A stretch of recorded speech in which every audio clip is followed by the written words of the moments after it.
Hello, you bloody Anglophonians. Let's go back again in time. In the time of the Celts of the Gauls. And let's visit Asterix one more time. The interesting thing about the Asterix stories is, yes, there was a starting point. But until all that would come later into play was established, it took a few episodes. And so today we take a look at Asterix and the Golden Sickle.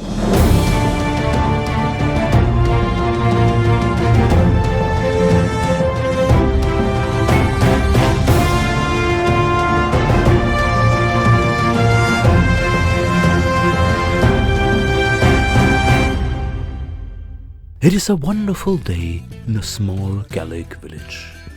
Everyone goes about their business and there are no problems. No problems? Yes, there are problems, because unfortunately suddenly a wild swearing and cursing can be heard. The cursing comes from Getafix the druid. He was in a tree cutting mistletoe, which is essential for the magic potion, when his golden sickle broke. But he needs the golden sickle to be able to cut the mistletoe properly, so that it unfolds its power in the magic potion. In addition, the big meeting of the druids in the Carnoot forest is soon. He cannot go there without a sickle. And the best sickles are available from metallurgics, the blacksmith from Lutetia, who incidentally is also a cousin of Obelix. Asterix agrees to travel to Lutetia to buy a sickle from metallurgics. On the way there, he and Obelix first meet a couple of robbers and then get caught in a traffic jam in front of Lutetia. When they finally arrive at their destination, they find that metallurgic does not open for them. When they mention in a tavern that they are looking for a golden sickle, they are referred to the inscrutable Nevestrix. He would like to sell them a sickle, but asks for a multiple of the normal price. The problem is that sickles are currently short in supply and a black market has built up.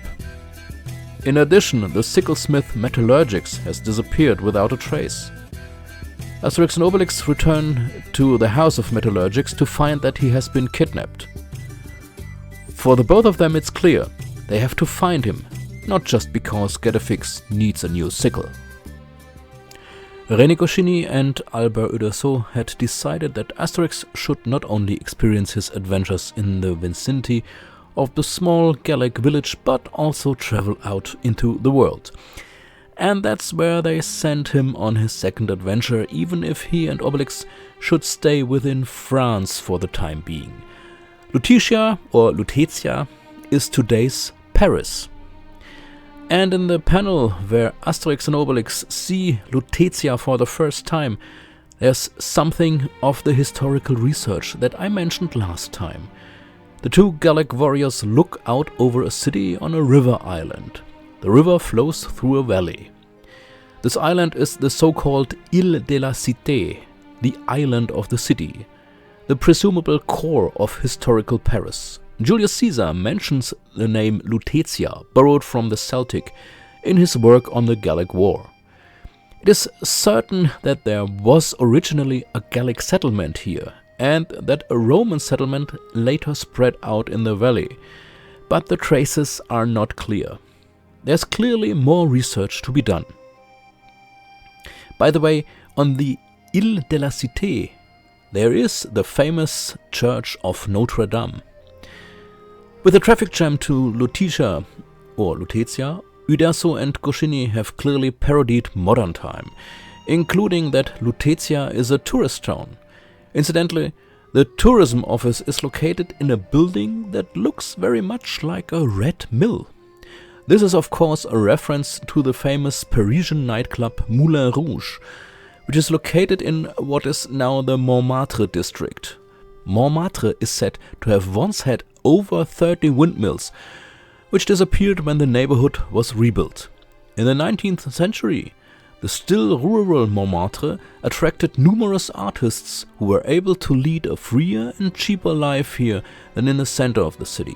Renoir, Van Gogh, Steinlen, Toulouse-Lautrec, Suzanne-Valadon and her son Utrillo, and later Picasso, Braque and Modigliani lived and worked here.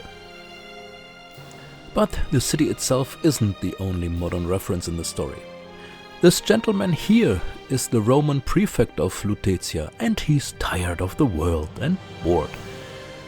The character is a caricature of the actor Charles Laughton, who among other things played the role of Quasimodo in the film The Hunchback of Notre Dame in 1939, but also was no stranger to Roman characters. In 1932 he played Emperor Nero in Sign of the Cross, and the main character in the unfinished epic I, Claudius in 1937.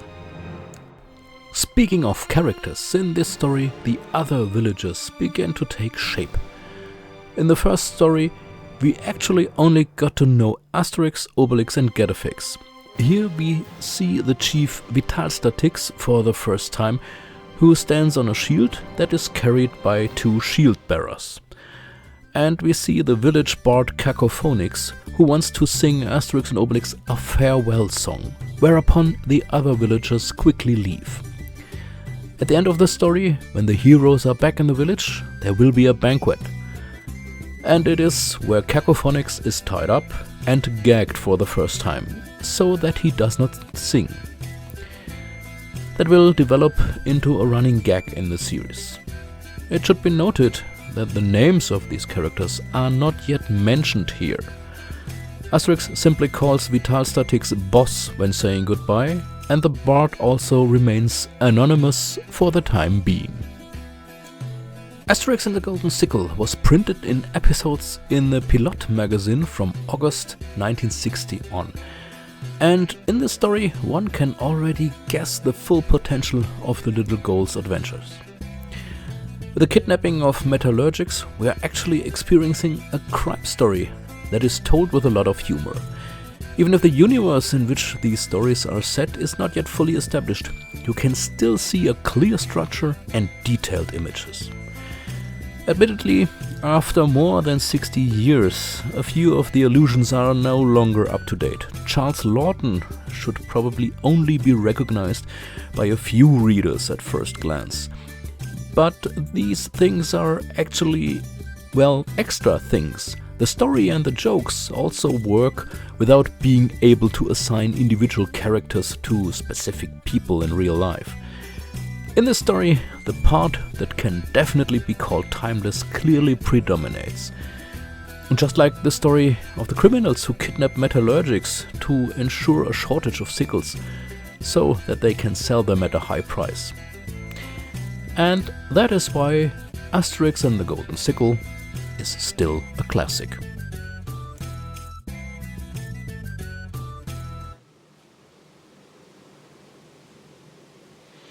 So there you have it. This is the ongoing story of our Gaulish warrior.